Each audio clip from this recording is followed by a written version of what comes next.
this is an iHeart podcast. Guaranteed Human. Lowe's knows Sundays are for football.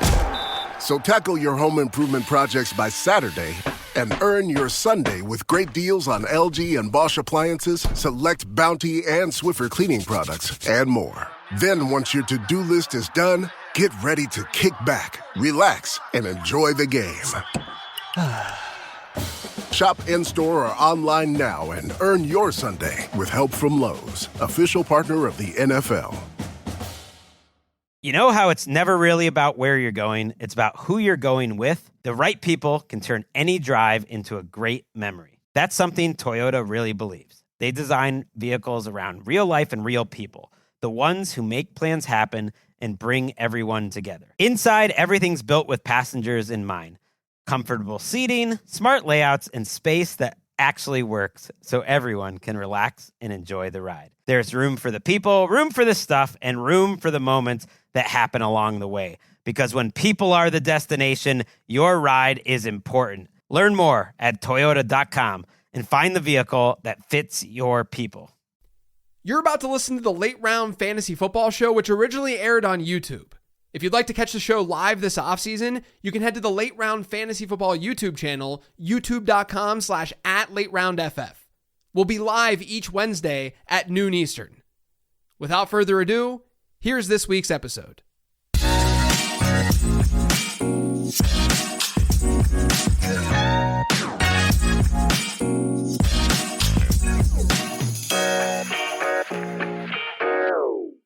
Welcome in, David Kitchen, a mere employee of Late Round Media with JJ Zacharyson, the guy who actually owns Late Round. JJ, how are you? Good. I'm trying to adjust my desk so that I'm like centered well. Something's going on with my camera. Fine. You look, I mean, if anything, I'm not well adjusted, but people have been saying that for a long time. Yeah, you're not well adjusted. That's just for sure. That's for sure. I think you asked how I'm doing. I think I was too focused on getting my desk situated because I do have a standing desk that raises and lowers depending on if I want to stand. And I'll tell you guys what, I don't stand enough. Yeah. With these desks, I still need to stand more. But things are good. This is our, we don't have a show next week, a late round show, because I will be on vacation. I am taking a vacation. I got an email from someone who asked if I ever take vacation. And the answer is yes, I do, because I'm taking one next week. This is one of the more dead times of the calendar for us with football and stuff. And so it lands when spring break hits. So we are doing a spring break trip with the kiddos and a couple other families. Should be a good time. I'll be around, but I will not be doing this show. We will have 2 shows though publishing still next week because the grind don't stop. That's right. We also have the Late Round newsletter. Had a good email being sent out by Mr. Brandon Gadula. And as far as the prospects, some of the prospects, the movement based on a recent mock draft. So that's been fun. We've also got the Patreon, the chat is going. We got Dynasty chat happening with people and their Dynasty drafts starting up. And we also have the a little bit of a lead change in the late rounders bracket challenge. Oh. So I got to say, guys, so we have a poll, right, for March Madness. And if Tennessee and Duke would have won, which Duke should have won, Tennessee got obviously destroyed. Tennessee was one of my Final Four picks. I'd be cruising right now. I'd be looking real good. But I am so glad that the person who is benefiting most from this current madness in March is Brandon Gadula, because Kitchen talks so much junk after day one of the tournament. I know. You're supposed to. It makes it great. It makes it great after the fact that you talked the junk. You sent it to all of our subscribers saying that I was number one. I don't know what else to say. At that time, I was number one. It's just like after you get done with your fantasy draft, like with your buddies in your home league draft, you're drafting in the room, and You have the utmost confidence that your team is about to destroy theirs. I get it. It's just so funny that the person you destroyed just happens to be the person who has like one of the best brackets that you could possibly have right now. He has like a 99.9th percentile bracket at this point. So props to Gadula for, I know he did some leverage work too, because he has a Substack, and he did some March Madness leverage stuff that we used to do back in the day at Numberfire. It was the most popular article we did, where we would look at the ESPN who picked whom data, and you could find the EV of picking, different teams and stuff based on Numberfire analytics. Rest in peace, Numberfire. It was cool to be able to like it was actually like a really good, like there's a lot of leverage that can be gained by doing that. I used to have like pretty good success. This year I just kind of was like, oh, what's KenPom saying? Okay, I'll go like roughly in that direction, which is it almost, it's gotten to the point where it's almost bad to use KenPom, I feel like, because it just depends. Yeah, it's like also like in DFS with optimizers and sims. Right, if everyone's using them, do you want to use something else? You got to know your pool and who you're competing against to see if you think it's going to be other nerds that are going to just be looking at KenPom. Because I'm a college basketball guy. Like I like college basketball more than the NBA, but I have lost a little bit of interest over the last 5 to 10 years because Pitt basketball has just gone to the crapper. It's been fun when they were good. They had not good, but they were like a tournament team a couple years ago and stuff. And I got to go see them play in the tournament in Greensboro, which was cool. But yeah, I mean, it's just not the same. Like I was in college at peak Pitt basketball. We're talking 1 seeds and Elite Eights, and I don't want to relive the Scotty Reynolds play. So let's move on to the news items. DeJuan Blair, was he a Pitt Panther? Yeah, man. DeJuan Blair. I got a picture with DeJuan Blair from we were at a club together, and I was, very sober, and he was very sober, and we had a good time. I will say that you're not the only one happy about my bracket. My daughters in our in our house bracket, they have boxed me in. I have no path to win, and they have let me know. Nice. So, nice. Which actually makes me proud that they have let me know. Just they're getting into the spirit of March Madness. We're raising them right around here. And again, prospect guide out now. And I know that we've been talking a lot about the prospect guide, but if you want to get in, it'll be changing after the draft. But right now, there's still a good way of just setting the table with the prospect guide. And basically right after the draft, that weekend, you're going to get updates. So if you're in any sort of dynasty league, or you just want something to reference while watching the draft, day 1, day 2, day 3, this is for you. And hop into Patreon because it's also fun to be in the chat while that's happening. That's my pitch, basically, JJ. Yeah, I think it's the best prospect guide yet. I have, results will be results, and we're going to miss on a lot of stuff. We'll hopefully hit on a lot of stuff, but I do think that at least the research and what's in it is more detailed than what you guys have ever gotten. We've already gotten that feedback from people too, that it's the best one that they've read. And I think a lot of that is Brandon's addition with the tight end work. So it's bigger, better, same price as last year. We haven't changed that. So you guys just get more for the same price. I will say it was a good year to have a tight end section.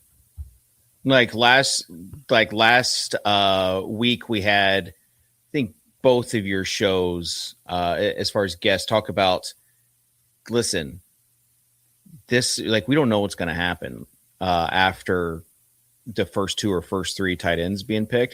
But it's a deep class. Yeah, it's a fairly deep class for sure. I mean, last year's class was awesome. So if we would have done it last year, it would have been good too. But yeah, it's a good class at tight end. All right, let's get on with it. Today's fantasy news.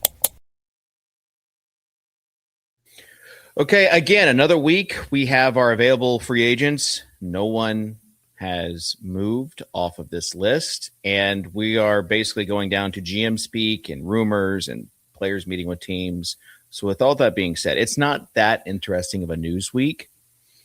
However, there were some the moves within the industry, JJ, with PFF letting go a lot of their content-facing employees.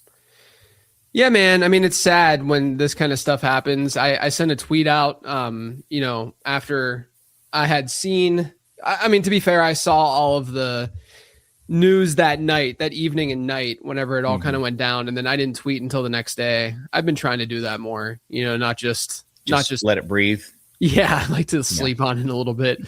I don't want to say anything that's going to ruffle feathers. I just want to be honest with the takes and stuff.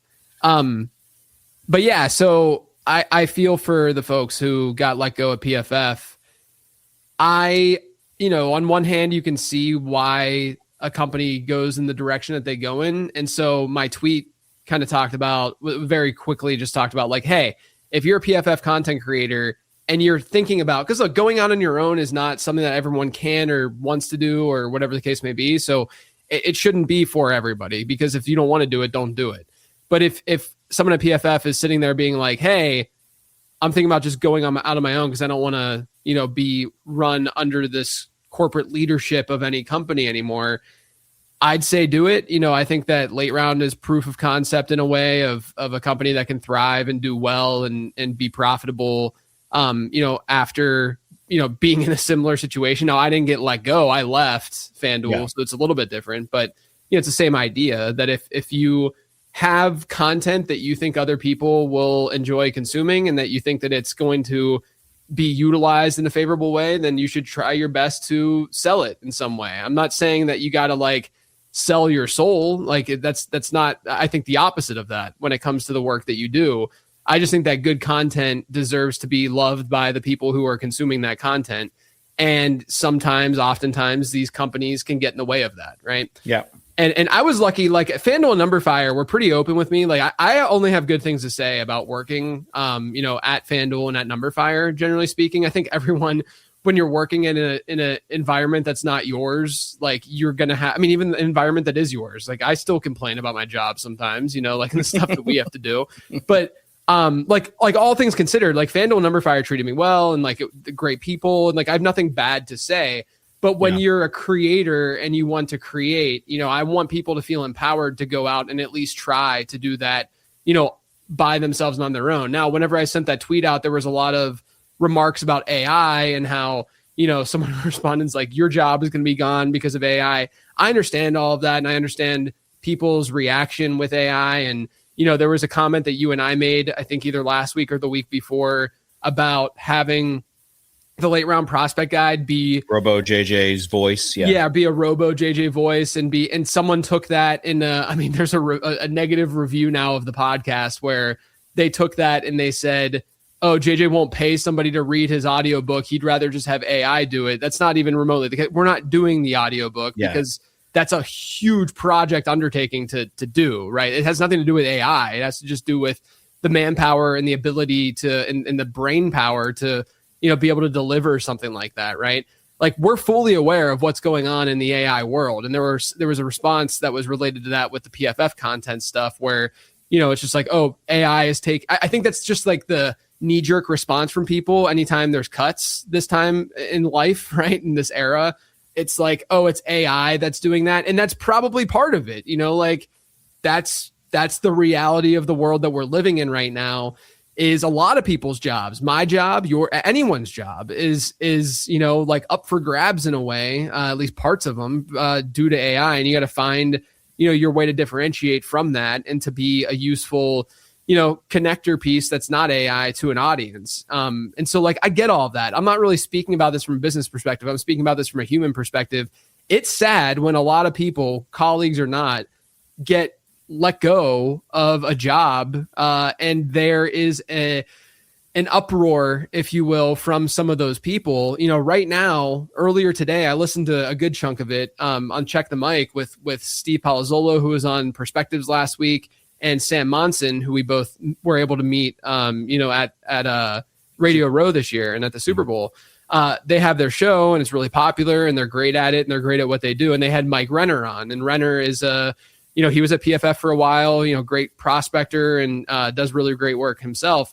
And they were basically just giving the down low on what was going on with PFF. And it sounded like from their perspective that it's not so much the fact that PFF, that they just made a lot of money with this sale, right? Like they're able to, you can't really call it a failure if you're making $130 million off of this, but their stance, and I think it's valid, is that they didn't treat their employees always properly, especially the content people. And on top of that, they thought that they could have made this even better. Like this could have been an even bigger type of acquisition and situation than what it was, because there was a lot of kind of just turning a blind eye and just ignoring what the content creators were kind of saying about the direction of the business and stuff. And so I'm bringing all of this up because I think it's important for people to, recognize that, like, yeah, they're talking football and yeah, it's really cool to be able to do that for a living, but you also, there's purpose beyond that with what you do. Like, you want to build something really cool and you want to build something awesome. And if there's something in the way of that with your job or whatever the case may be, in my eyes, like, I think everyone should feel empowered to go try to do what they're passionate about, whatever that thing is, because I think everyone brings something to the table for this world. Like, someone has some skill set that other people don't know exists, and we would love to see that it exists, and hopefully it can be monetized in some way. And so hopefully all the folks at PFF, are able to bounce back and get a job quickly. And hopefully, honestly, PFF from our perspective doesn't change much, because I think it's a really valuable tool for content creators like myself, for consumers like the people who are watching or listening to the show right now. There's great data. You can agree and disagree and all of that about like what some of their grades say and stuff, but some of the raw data that they have is just incredibly valuable, and it gets passed around like crazy through all of these mediums. And it sounds like they are sticking around with that consumer product, at least in the short term, which is good. But, we'll see. I think bringing this up is important because PFF is a huge, huge part of what we all do, whether you're listening and consuming or whether you are creating. It's a central point of a lot of people's processes. And so when there's change like this, I think we have to at least address it. So hopefully I addressed it at least from the content creator perspective, but also, from a business perspective a little bit. I would say from a consumer perspective, as someone who went through a few changes as far as our site, former company that I worked for, site being acquired by a much larger company. If that happens, watch out, because then it's no longer the same company that it once was. So it could go one or two other ways. But I mean, I was a part of something that was profitable as well. It does not matter if the company that's in charge of it does not see the value that you see or the consumer sees in it. I will say, though, the media landscape is changing. And I think like this show, I think JJ, your business is like an example of that. You don't have to, there's so many tools. You don't have to be a part of it. Like back in the day, you wanted to get on board, PFF or Roto World or one of these like legacy sites, because then you have made it, you've given your platform. Now you can just go do it.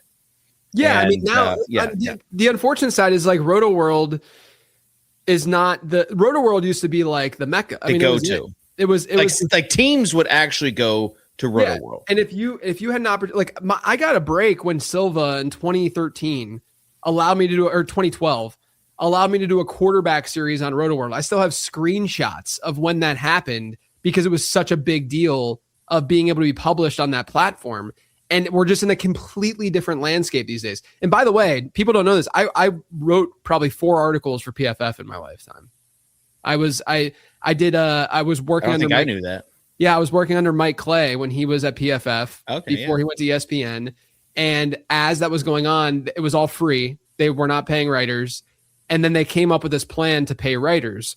And they hit me up and they said, hey, you're one of the select writers that we want to start paying money to write content. But it was at the exact same time that I got a job offer from Numberfire. And so I never was able to go that route. But I wrote I wrote an article on Pierre Garçon, I think, for PFF, Roddy White at one point. But yeah, I did some, so there's at least a little bit of a tie for me with PFF too.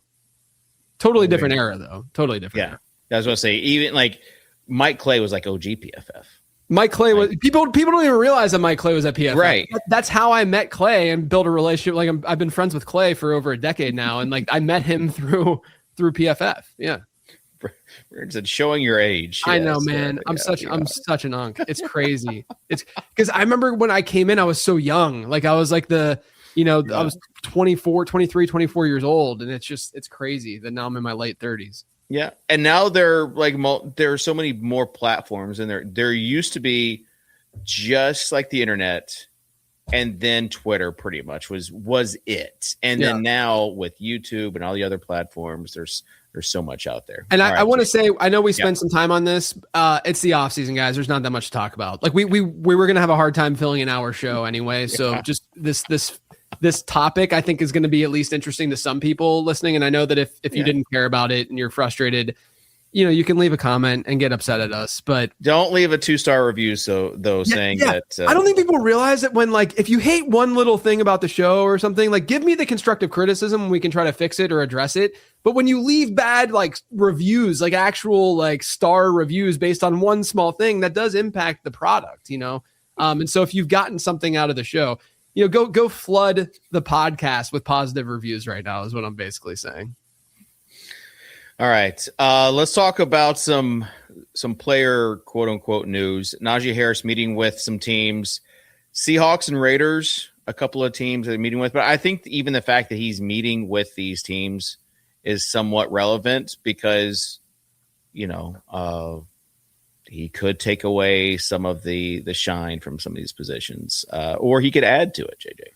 I mean, it's just hard for me to back a 28-year-old coming off a, Achilles devastating injury, typically for running backs. Like, we don't see a ton of guys bounce back. He could like, if this were 2 years later, I would maybe feel something more, but the fact that it's like, I don't know if if he goes to Seattle, let's say, is he a better running back than, like, in this state, right, than Emmanuel Wilson? I don't know. Like, I feel like whoever goes to Seattle, we're just going to, like, the community at large is just going to steam up. Yeah, and it's going to be Jadarian Price, and it's going to really, really destroy my brain on that Friday and Saturday. We're doing the prospect guide updates. I'm just going to have a really tough time figuring out what to do. Okay, Kittle apparently on track to start week 1. I'm gonna say cap on this, JJ. Yeah, I will too. Yeah. Again, a devastating injury and an older guy who obviously is a freak from an athleticism standpoint. But yeah, I mean, I can't get behind that. Especially, like, Jake Tonjes isn't that bad of a backup and fill in for them. I don't think that they need to rush Kittle back. Yeah. They add Mike Evans. They have, like, Ricky Pearsall should be healthy. We'll see what they do in the draft. I think that they're still a team that could address wide receiver. But yeah, I'm not, this is what teams do this time of year, he's on track. It's like, okay, what else are you going to say? Like, what are you going to say? He's not going to play till week 10, Yeah. It's even like with the coach speak and the GM speak, obviously they have, like, the coaches meetings. I don't know if you saw McCarthy said, like, everybody's got a clean slate when asked about, like, Caleb Johnson. Like, what is he going to say? No, like, this guy sucks. Like, he's not gonna get on the field. So if you are asked about a position and you say something, I think it's different than, like, if a GM or a coach brings it up themselves. Yeah. That's just that's me. But speaking of, the Niners brass saying that Juwan Jennings will not be back with the 49ers, something that we already knew, but I'm still a little bit surprised he hasn't signed anywhere. A little bit. I mean, because I think that he's on the fringe of being, we've talked about this before. Like, you typically see some of these veterans just kind of wait it out a little bit before, signing with the team. And with Juwan Jennings, he's kind of on the fringe of, like, being one of those guys. But it's just crazy to think a year ago he was, like, holding out, and less than a year ago. Like, holding out, trying to get a new contract because he was coming off a big season. And that's probably why. Good. Like, I think he's good, and he's a player. Like, he's a good physical player, which teams generally do like.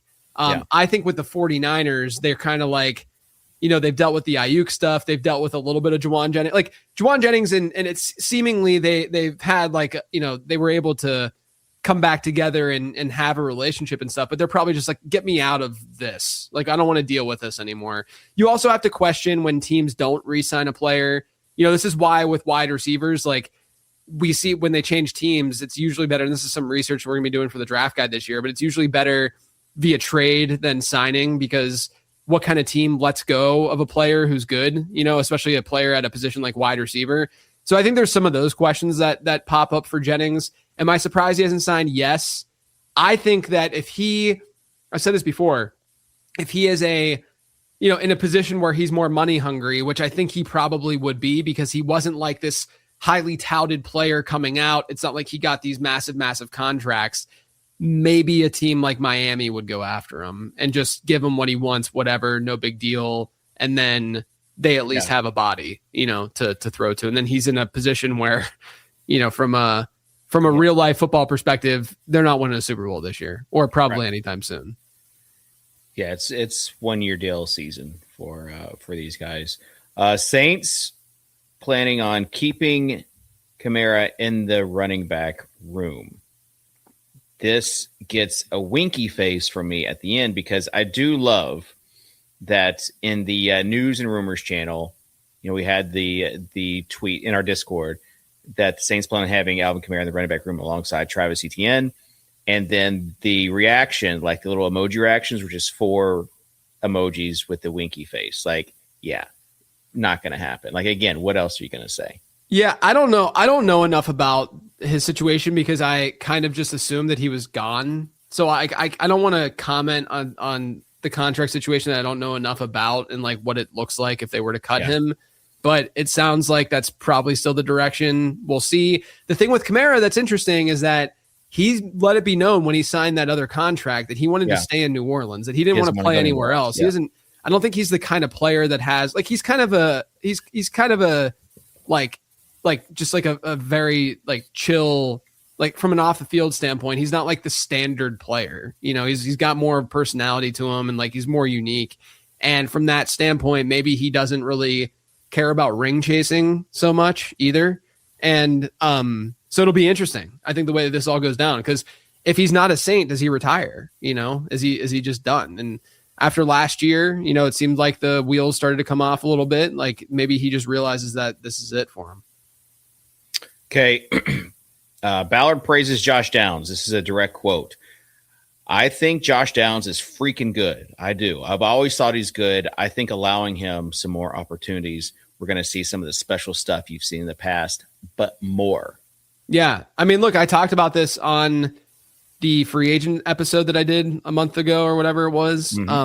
Talked about it on some shows that I think Downs is like if you look at his peripherals, his per route run numbers have always been really, really good.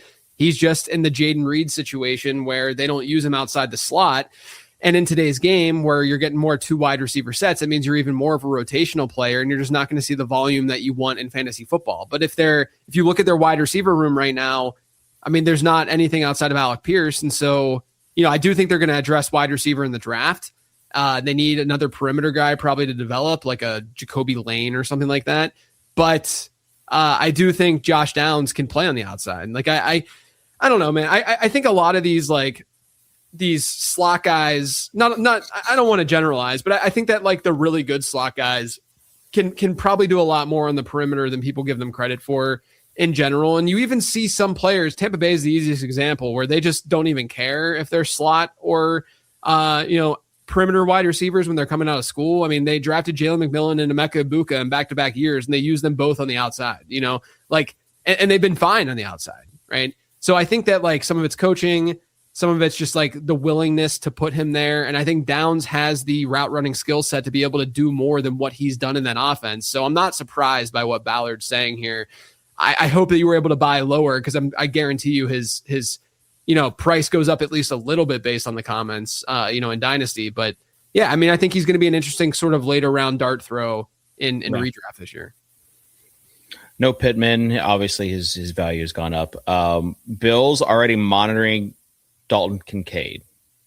Yeah. This was an interesting quote from Joe Brady. He just said that he's already wondering like how to basically, I feel like I might need to just get the direct quote here, but Brady's already wondering how Buffalo will maintain Kincaid's week-to-week and play-to-play wherewithal. Yeah, I mean, look, the other thing that I like to do with this coach speak stuff is I like to look at actions, and they re-signed Dawson Knox this offseason. So that to me signals that maybe Dalton Kincaid is not about to see that full-time role that everyone has just been waiting for.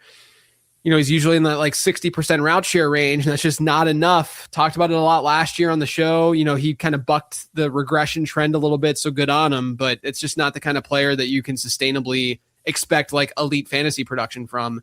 Fortunately, he's in a good offense, but yeah, I mean, I read online, and someone can fact check me if you're a doctor or something like that, but he had that PCL, right? And with PCLs, it's not like a reconstruction type situation. It's more of a like, gotta just play through it and deal with it. And it's not as like straightforward necessarily as like even an ACL, it sounded like.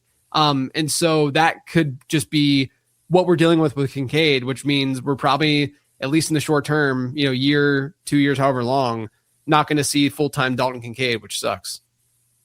Yeah, he hurt his PCL 2 years ago in 2024 and then declined to get surgery, which if as someone who's had knee injuries, I know if the PCL isn't like fully torn, you don't have to have surgery.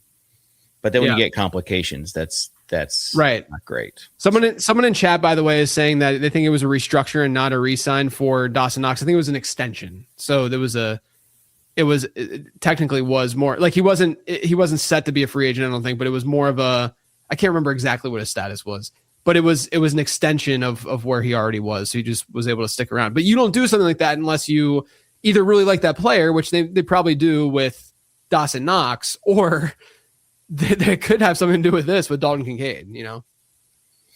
Okay. It feels like something that happens every offseason, the Jalen Hurts annual hit piece. I don't know if you read any of this, JJ, but I don't think it's surprising, but it's, I guess, worth talking about that the insider, I think Jeremy Fowler, Tim McManus wrote a piece on ESPN about Jalen Hurts not being coachable, bad body language, that sort of thing. And listen, Hurts has had multiple offensive coordinators.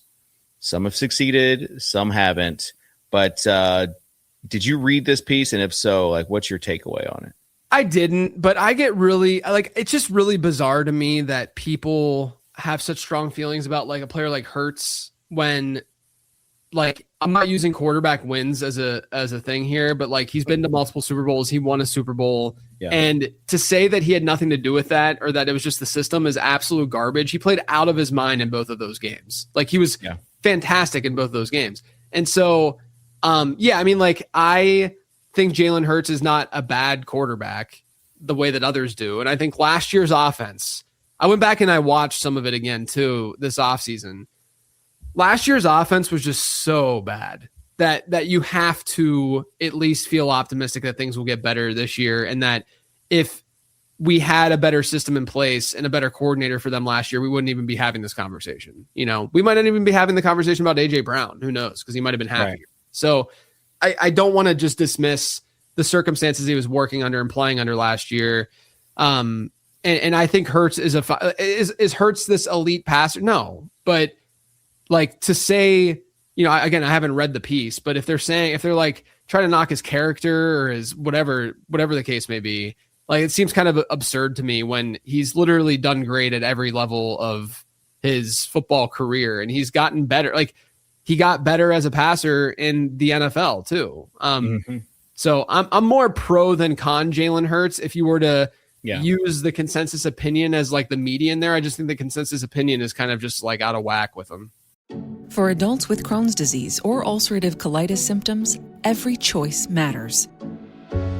Tremfya offers self-injection or intravenous infusion from the start.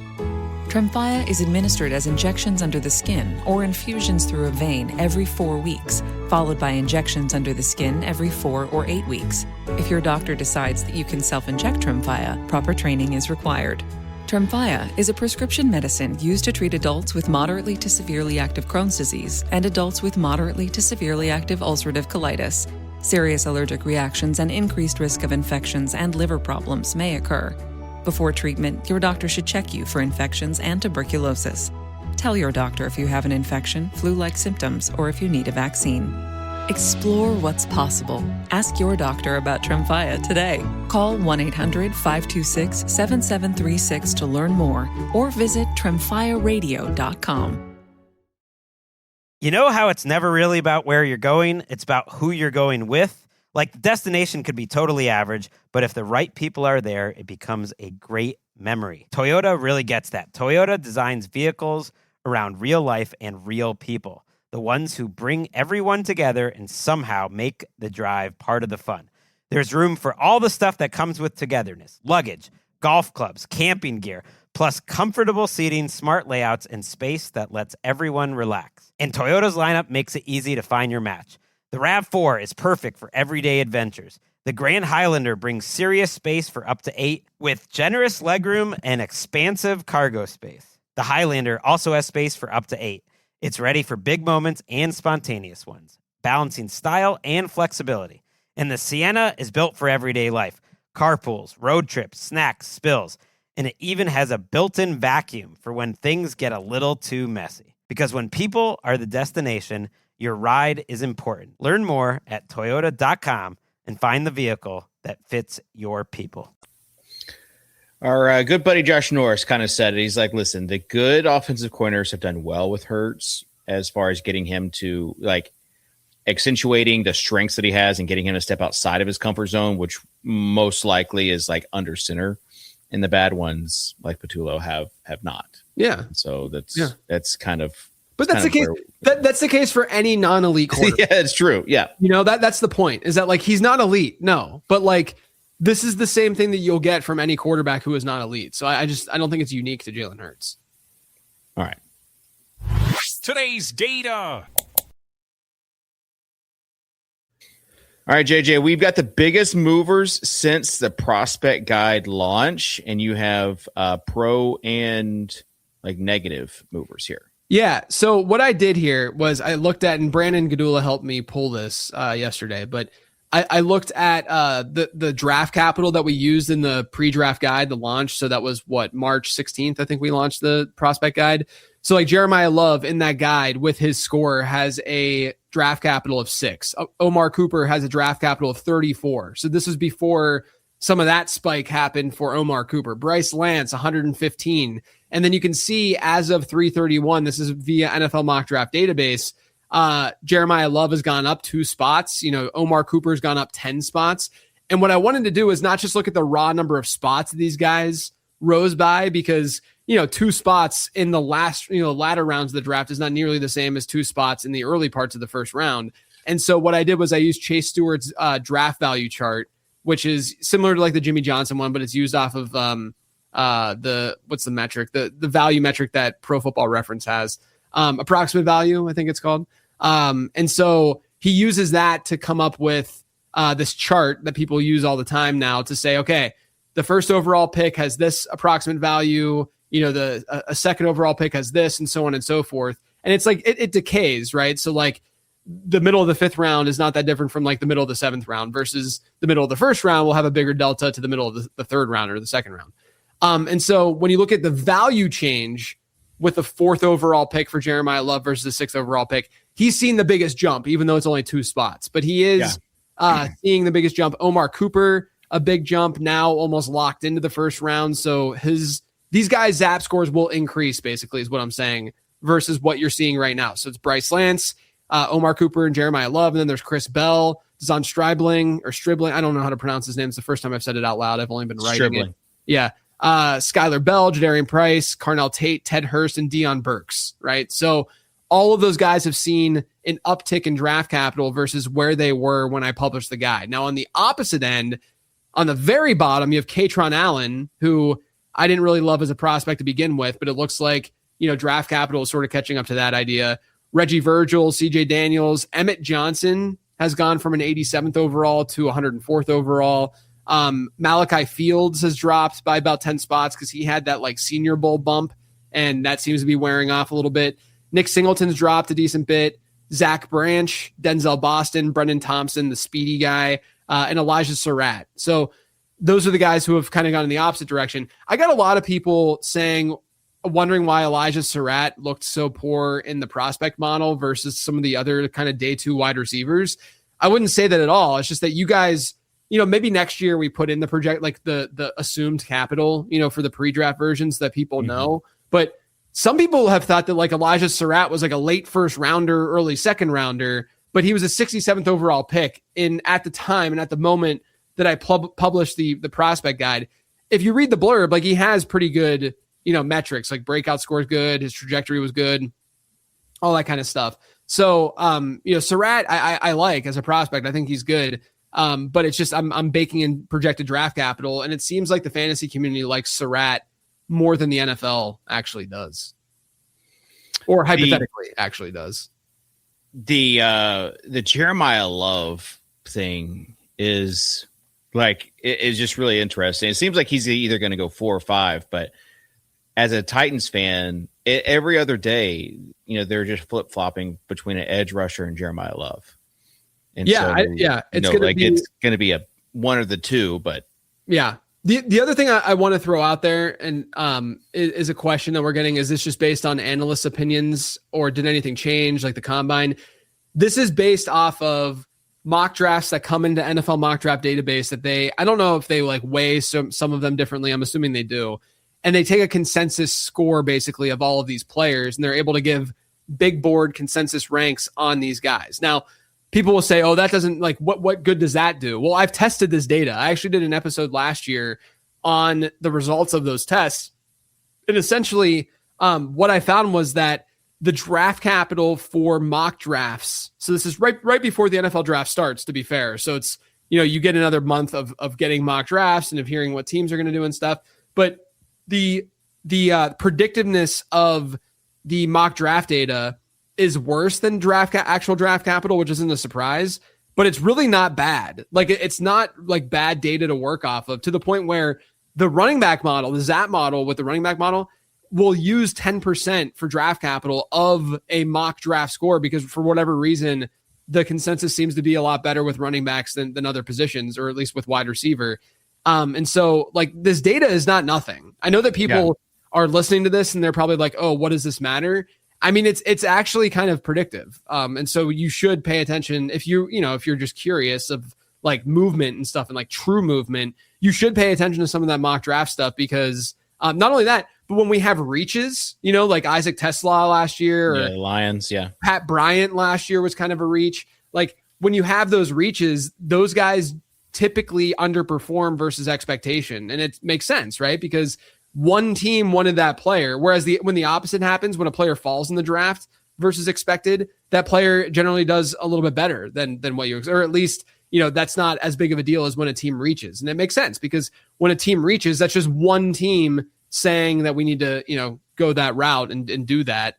When there's all of these other data points saying that guy's not good enough for that draft capital.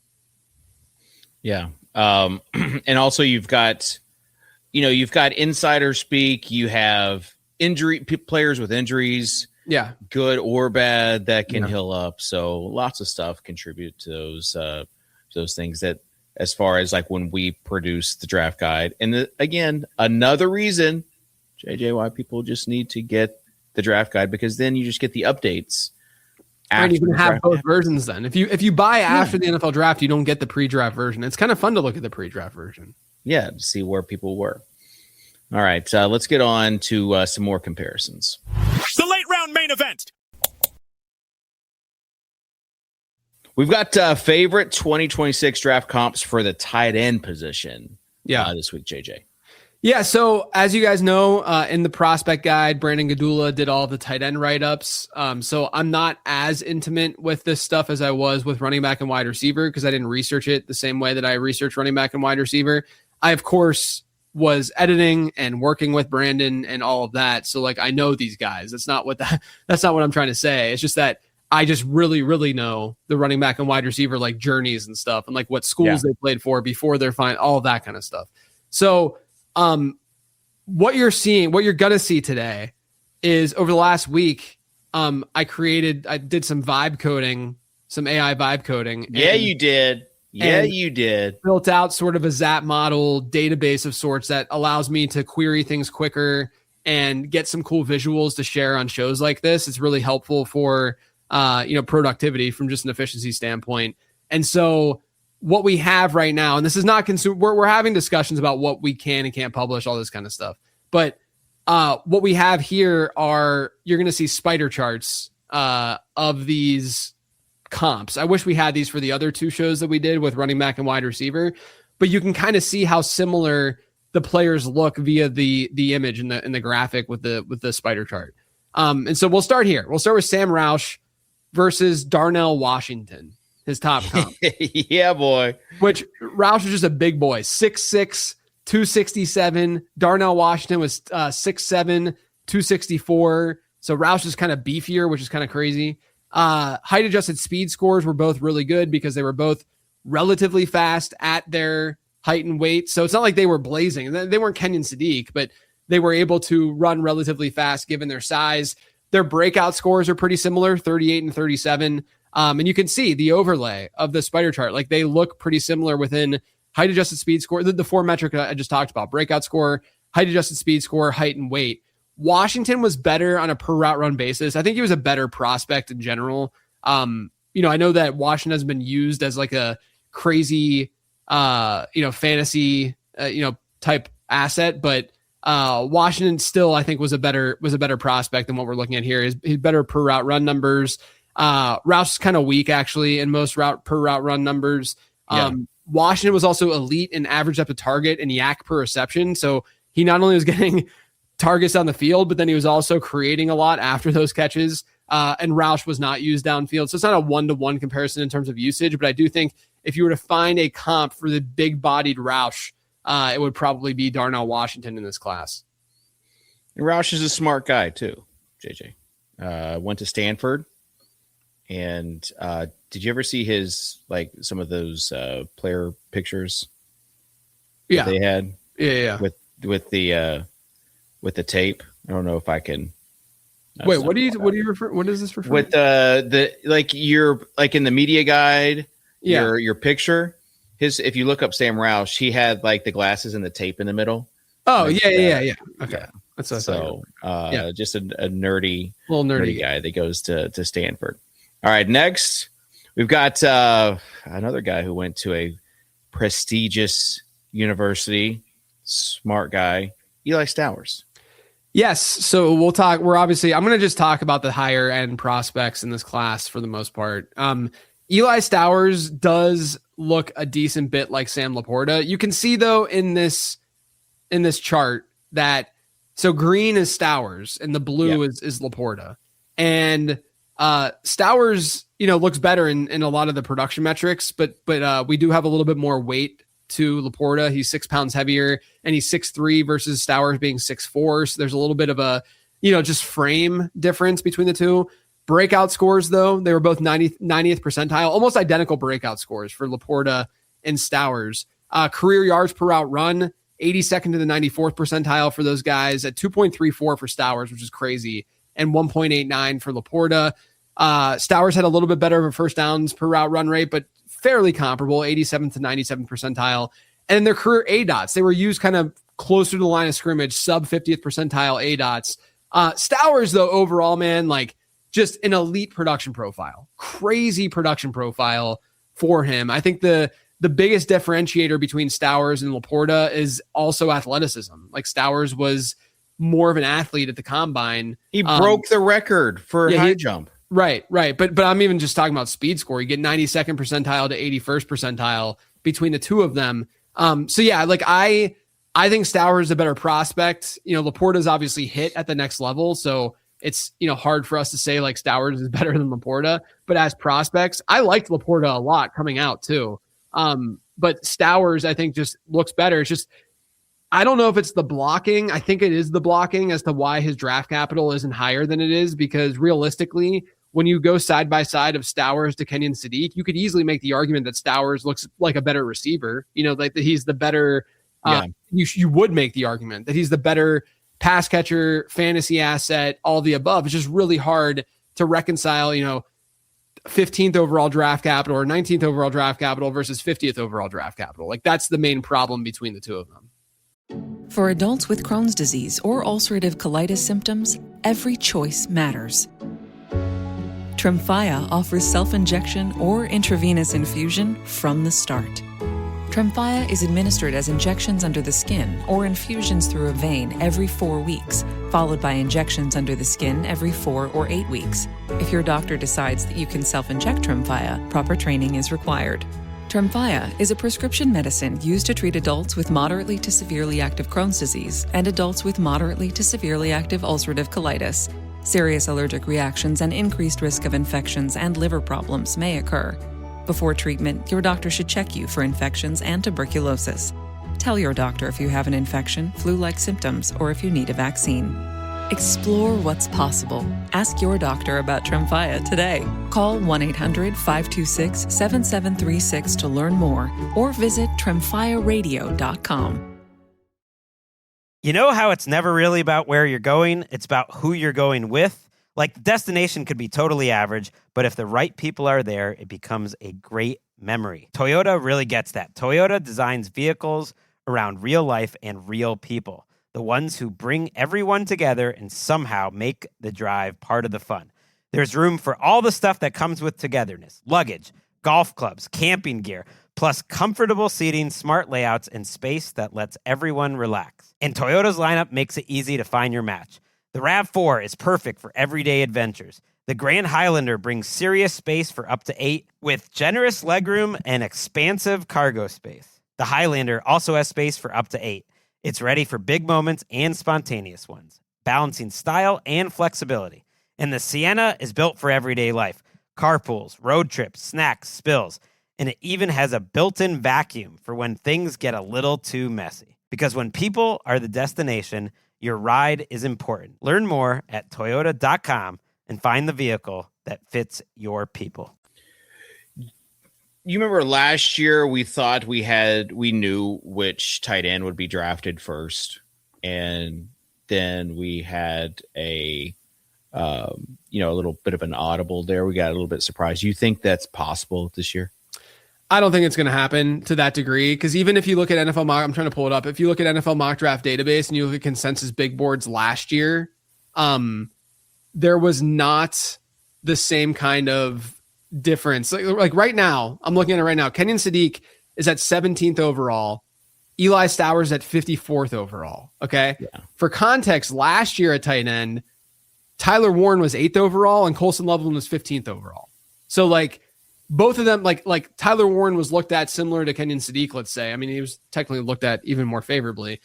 And Colson Loveland, that gap was just not that significant, not significant enough. And I think that like Loveland also, when you factor in draft capital, is the best prospect of the 4 of those guys. Like he, in the model, he has a perfect score. There's only a handful of guys that have a score of 100, and he's one of them.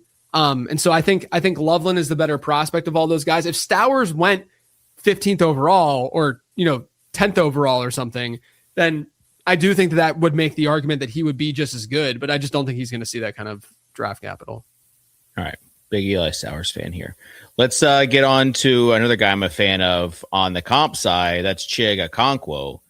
You have Oscar Delp and Chig being the comps here. Yeah, so Delp, 6'5", he's a little bit taller than Okonkwo. He weighs a little bit more. Okonkwo is just kind of a smaller tight end. Honestly, Okonkwo would fit really well in this class because we get a lot of undersized tight ends in this class, just guys who are like around that 240 range. Both of them, though, didn't have the best max adjusted yards per team pass attempt numbers in college. Their breakout scores were not very strong. You get 18.5 or 18.6 for Delp and 20.5 for Okonkwo. And their career yards per out run, 1.23 and 1.11. Neither of them are that strong. But what you have is, again, relatively similar size players here. I think Delp overall is just a better prospect. But when you adjust Delp's pro day numbers, which he had a great pro day from a measurement standpoint, he had a 117 height adjusted speed score. Chig was at 112. I think the big differentiator between the two of them is that Delp has a 79th percentile yak per reception. Chig was in the 37th percentile. And there was also a higher ADOT for Delp versus Chig. Like, I think Delp has a lot more that he's bringing to the table than Okonkwo did as a prospect. And we liked Okonkwo because there was athleticism there. There was the pass cut, like there was this, year one, he had a great yards per out run rate and such. Like, I think Delp is a pretty good prospect. I'm interested to see what happens with him, but I don't want to overstate only the athleticism, because we do often see that when we do that, and when there's not any sort of backbone at all from a receiving standpoint, it can get you in trouble. I don't think his receiving profile is like that egregious, but it's definitely below average. It's not the best that we've seen. Okay, next we've got Max Clare being compared to Greg Dulcich. Yes. Also, someone's asking in chat about touching on the lower ADOTs for tight ends being a positive signal. I don't know if it's a positive signal. I'm not taking the ADOT stuff as a negative signal, though, just to be clear, right? Because, yes, it could be a get the ball in his hands kind of situation. I'm mostly noting that typically there's an inverse correlation with ADOT and YAC. And so when you have, just think about it, like you get a screen, right? You should be able to generate YAC off that screen versus one that's just like down the field. But there's also sample size issues that you run into with YAC and stuff. Like it's not really, it's not a point in the model. It's not anything that we're like hang our hat on, the YAC stuff, but it's just an interesting data point to show the difference in how these guys were used in college and deployed in college. All right. Max Clare versus Greg Dulcich. Clare 6'4", Dulcich 6. They're almost identical inside. This is actually one of the best comps, I think, on today's episode, because you have almost identical sizes, almost identical height adjusted speed scores. Their max adjusted yards per team pass attempt were both elite, 94th percentile or better.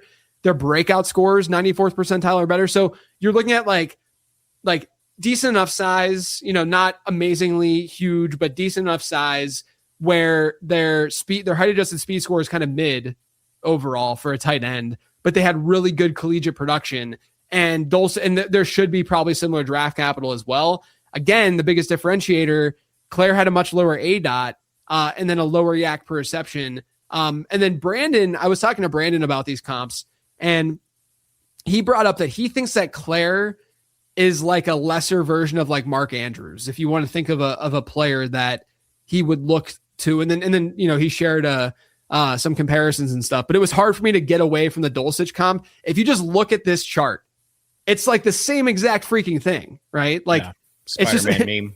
It's crazy. It's like the same kind of profile. So I think that's what we're working with Claire.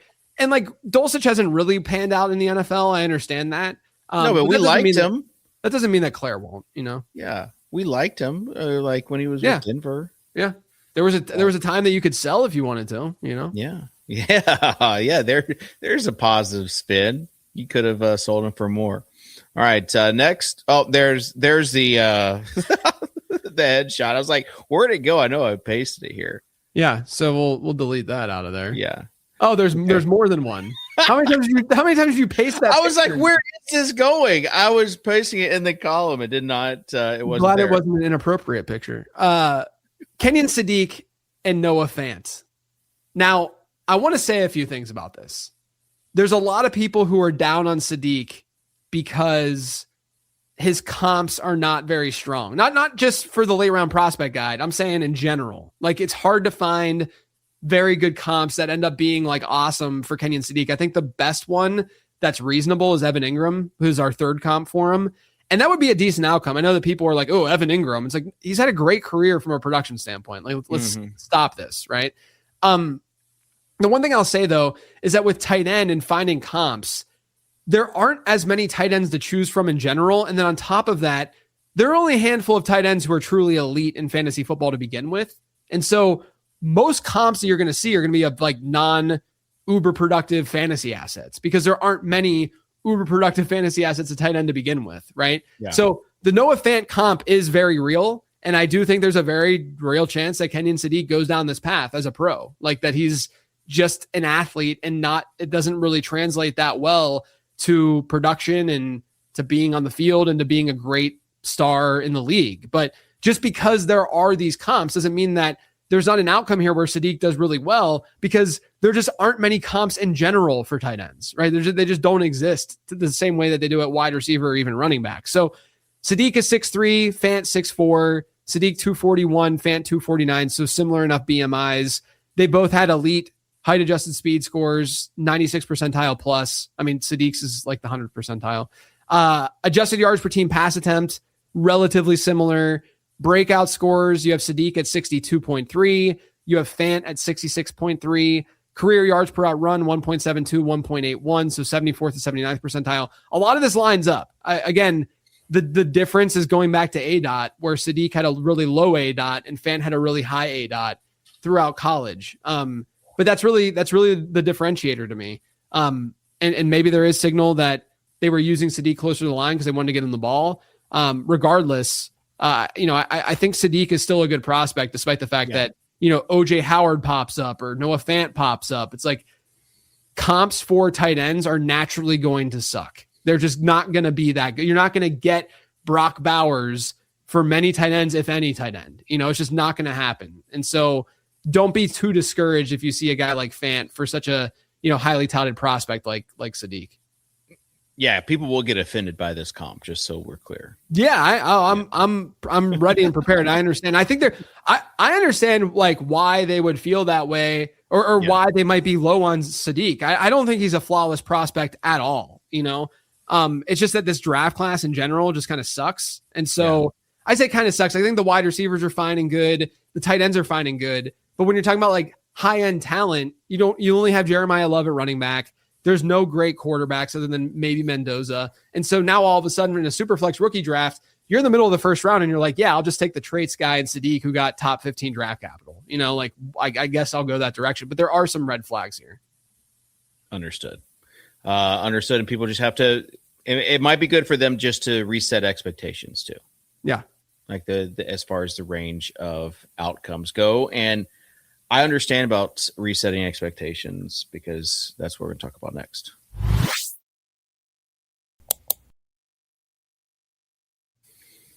Okay, as we close this up, we'll say goodbye. I want to just put out there that yes, I am 13th, and there are not too many teams in this late rounders bracket because it was a late edition in our Discord, and I was first place. Now I'm 13th place, and I just want to give Brandon Gdula his flowers as being the 99th percentile and having a score of 980. Well done, Brandon. 99.7th percentile bracket for Gdula. Yeah. I'm in the 79th percentile now after the Duke and Tennessee L's. And shout out to becoming a Best Ball Bro co-host Rich Ryan for being third place. So he has a path to win this. And if we scroll down, I think we can see JJU there at I'm in 8. Yeah. I'm ahead of you. Oh, dang. I accidentally pasted my other bracket in my home league. Where I'm 99.8%. Get this out of here. You have one sheet. Whatever happened to the sheet of integrity? I'm sorry. Whatever happened to this? I have one bracket that I just put into every pool that I have. I know that's not good game theory, but that's what you got to do if you have any integrity. I'm sorry. That was a slip, and I did let people know that my second bracket, 99.8%. But it is what it is. Brandon Gdula also made fun of me a little bit in our chat, saying, "Yeah, this is like my girlfriend. She doesn't go here, but she definitely exists." And then he came back saying, "Oh, I made a change. I should have picked Arizona to win." Yeah. But it's also like when you you're in your home league and you're like, yeah, I might have gotten 10th in my home league, but I won so many other leagues, like anyone cares. Yeah. No one cares about your bracket. Most people don't care about your fantasy team as well. JJ, we did have a question from Ranch Dressing. Do you remember Ranch Dressing? Yeah. From the condiment. Yeah. Yeah. Well, also the guy who would, he was in a lot of our Q&A sessions. Yeah. But he said, "Hi, JJ and Kitchen. I've emerged from my fantasy seclusion in the West Wing. Are you the Jeffrey Lebowski to Kitchen's Brandt? Did you ever watch West Wing?" No. Yeah, me either. Okay. Sorry, guys. No. I thought you might have watched West Wing. Not to get political. Yeah. West Wing is just a political show. Yeah, I know. I'm just kidding. Yeah. All right. Important news or important reminder. This is from Will Route. Don't believe any breaking news you see today. Yeah, we didn't have a single April Fool's joke because April Fool's is dumb. That's my stance. as you get older, it loses a little bit of its luster. Oh my gosh, because people make it too realistic. Yeah. It's too much. Like my wife this morning told me that she has to go on a work trip the week we get back from vacation. And it's like a very believable story. And I'm like, oh, let me check my calendar. And then she's just sitting there smirking. And I'm like, you've got to be kidding. Okay, well, I do kind of love that your wife April Fool's you. Why is that good? No one likes No, April that's Fools. awesome. No. I'm sorry. No. I'm sorry. That is awesome. No. And We we're don't need to- big fans of your wife around here. You know, we voted for her her bench. The cow bench. Yeah. If you guys Cow are in bench. Davidson, North Carolina, there is a bench in the Yes. middle of the town that is a cow because there's a Yeah. Ben and Jerry's, and they had a contest to name it, and we named it and we won with the Yes. help of the Discord. The late round community surrounded Amanda with all sorts of votes and support. So Yeah. shout out to Amanda for April Fool's and you, JJ. Shout out to everyone for liking, subscribing, leaving a comment that's positive, a positive review on a podcast. Look, you can leave negative reviews. Just make it like a reasonable thing, you know, like not something that I didn't even say. If I ruined your team last year, fine, you know, that's going to happen. But yeah, just make it a real thing. That's what I care about most as a, well, we won't get into the Enneagram stuff. I care about not being misinterpreted. It's very important to me. Okay. So if you're going to misinterpret me and then give me a bad rating, it hurts me in my core. But if you want to give me a bad rating because of something I actually did say, fair, very fair. I'm a 7, so I'm just here for the good times. And this Nothing was a bad. good time. Nothing bad with you. You're just a set. Everything's good. Hey, You this have is no fine. flaws. The fire's around. This is fine. That's how I feel legitimately sometimes. Go to lateround.com, sign up to get the newsletter for free, or sign up to become a Patreon or get the prospect guide. JJ, happy April 1st. We're in April now, so we are that much closer to the draft. Enjoy your spring break trip. Enjoy your vacation. Unplug a little. And we will see everybody in 2 weeks. Peace.